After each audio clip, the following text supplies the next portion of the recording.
नमस्कार दोस्तों, मेरा नाम है डॉक्टर नीलम शर्मा। इस वीडियो में हम डिस्कस करेंगे कि फोर्सन टैबलेट का उपयोग किन कंडीशंस में किया जाता है, फोर्सन टैबलेट को कैसे लेना चाहिए और फोर्सन टैबलेट की वजह से क्या साइड इफेक्ट्स हो सकते हैं, और यह भी डिस्कस करेंगे कि फोर्सन टैबलेट को लेते समय क्या क्या सावधानियां रखनी चाहिए। फोर्सन एक ब्रांड नेम है। फोर्सन टैबलेट के अंदर सॉल्ट कंपोजिशन मेटफोर्मिन 500 mg होता है। फोर्सन टैबलेट का उपयोग टाइप 2 डायबिटीज में ब्लड शुगर लेवल को नियंत्रण में करने के लिए किया जाता है। फोर्सन टैबलेट शरीर में ब्लड शुगर के लेवल को कम करती है। फोर्सन टैबलेट शरीर के पेनक्रियाज में इंसुलिन के उत्पादन को बढ़ावा देती है। शरीर में शुगर के लेवल को नियंत्रण में रखना बहुत ही जरूरी होता है, क्योंकि लंबे समय तक शुगर लेवल ज्यादा रहने की वजह से किडनी डैमेज हो सकती है, आँखों की देखने की दृष्टि कम हो सकती है और शरीर की नसें डैमेज हो सकती है। इसलिए शरीर में शुगर के लेवल को नियंत्रण में रखना बहुत ही जरूरी होता है। खाना खाने के 2 घंटे बाद एक नॉर्मल व्यक्ति का ब्लड शुगर लेवल 140 से कम होता है। खाना खाने के 2 घंटे बाद यदि किसी व्यक्ति का ब्लड शुगर लेवल 140 से लेकर 200 के बीच में है, तो वह व्यक्ति परी डायबिटिक स्टेज पर है। परी डायबिटिक स्टेज पर शुगर लेवल को बिना दवाओं की मदद से नियंत्रण में किया जा सकता है। परी डायबिटिक स्टेज पर शुगर लेवल को नियंत्रण में करने के लिए रेगुलर एक्सरसाइज और लाइफस्टाइल व खान पान में बदलाव करके ब्लड शुगर लेवल को नियंत्रण में किया जा सकता है। यदि किसी व्यक्ति का ब्लड शुगर लेवल 200 से ज्यादा है, तो हम कह सकते हैं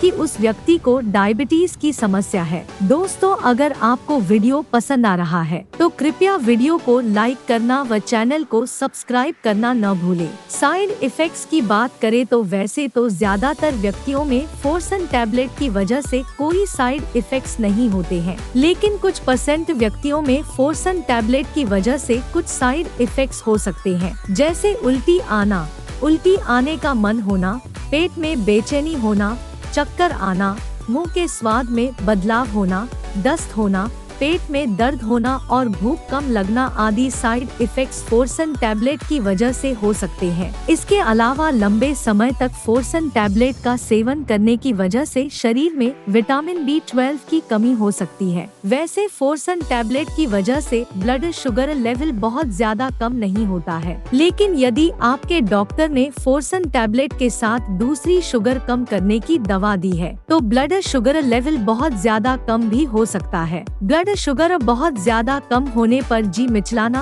दिल की धड़कन का तेज होना, आँखों से धुंधला दिखाई देना, पसीना आना, सिर चकराना, शरीर में कंपन होना, कंफ्यूजन होना और भूख ज्यादा लगना आदि लक्षण शुगर लेवल बहुत ज्यादा कम होने की वजह से हो सकते हैं। अगर किसी व्यक्ति का ब्लड शुगर लेवल 70 मिलीग्राम पर डेसीलीटर से कम है, तो हम कह सकते हैं कि उस व्यक्ति का ब्लड शुगर लेवल कम है। ब्लड शुगर लेवल बहुत ज्यादा कम होने पर शुगर लेवल को ठीक करने के लिए शहद, चीनी, ग्लूकोज टैबलेट या फलों के जूस आदि में से आप किसी एक का सेवन कर सकते हैं। अब हम डिस्कस करेंगे कि फोर्सन टैबलेट को कैसे लेना रिकमेंडेड होता है। फोर्सन टैबलेट को खाना खाने से 30 मिनट पहले लेना रिकमेंडेड होता है। यदि किसी व्यक्ति को फोर्सन टैबलेट को लेने के बाद उल्टी आने का मन होना या पेट में बेचैनी की समस्या होती है, तो ऐसी स्थिति में डॉक्टर फोर्सन टैबलेट को खाना खाने से तुरंत पहले भी लेने की सलाह दे सकता है।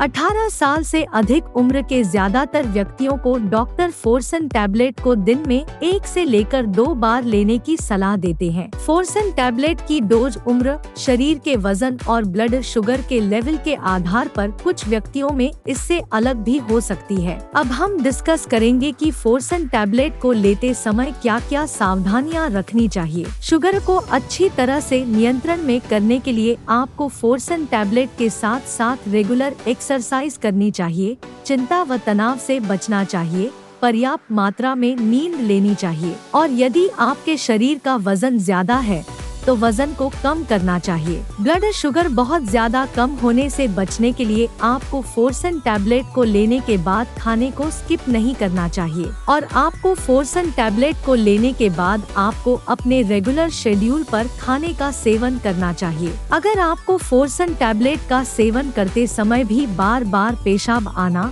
ज्यादा प्यास लगना, शरीर में थकान रहना, कंफ्यूजन होना, नींद अधिक आना और सांसों से बदबू आना आदि लक्षण होते हैं, तो ये लक्षण शरीर में ब्लड शुगर लेवल ज्यादा होने के हो सकते हैं। अगर आपको इनमें से कोई भी लक्षण होता है तो आपको तुरंत ही डॉक्टर को बताना चाहिए, क्योंकि ऐसी स्थिति में आपका डॉक्टर दवा की डोज को बढ़ा सकता है या दवा को बदल भी सकता है। शरीर में इन्फेक्शन होने पर, बुखार होने पर, कोई चोट लगने पर और सर्जरी के बाद फोर्सन टैबलेट से शुगर को नियंत्रण करना मुश्किल हो सकता है। अगर आपको ऐसी कोई समस्या है तो आपको इसके बारे में डॉक्टर को बताना चाहिए, क्योंकि आपका डॉक्टर आपके ट्रीटमेंट में बदलाव कर सकता है। किसी सर्जरी से 48 घंटे पहले डॉक्टर फोर्सन टैबलेट को रोकने की सलाह दे सकता है और सर्जरी होने के 48 घंटे बाद तक आपका डॉक्टर फोर्सन टैबलेट को न लेने की सलाह दे सकता है, ताकि लैक्टिक एसिडोसिस होने के जोखिम को कम किया जा सके। इस दौरान आपका डॉक्टर शुगर को नियंत्रण में करने के लिए फोर्सन टैबलेट की जगह पर इंसुलिन के इंजेक्शन को लगाने की सलाह दे सकता है। इसलिए यदि आप फोर्सन टैबलेट का सेवन करते हैं और आपकी किसी प्रकार की सर्जरी होनी है तो आपको इसके बारे में डॉक्टर को बताना चाहिए। वैसे फोर्सन टैबलेट प्रेग्नेंट महिलाओं और स्तनपान करा रही महिलाओं को कोई नुकसान नहीं पहुंचाती है, लेकिन प्रेग्नेंट महिलाओं और स्तनपान करा रही महिलाओं में ब्लड शुगर लेवल को नियंत्रण में करने के लिए इंसुलिन को ही सबसे सुरक्षित माना गया है। वीडियो को देखने के लिए आपका धन्यवाद। अगर आपको वीडियो पसंद आया तो प्लीज वीडियो को लाइक कर देना, चैनल को सब्सक्राइब कर लेना और अगर आपका फोर्सन टैबलेट से संबंधित कोई प्रश्न है तो आप कमेंट करके पूछ सकते हैं।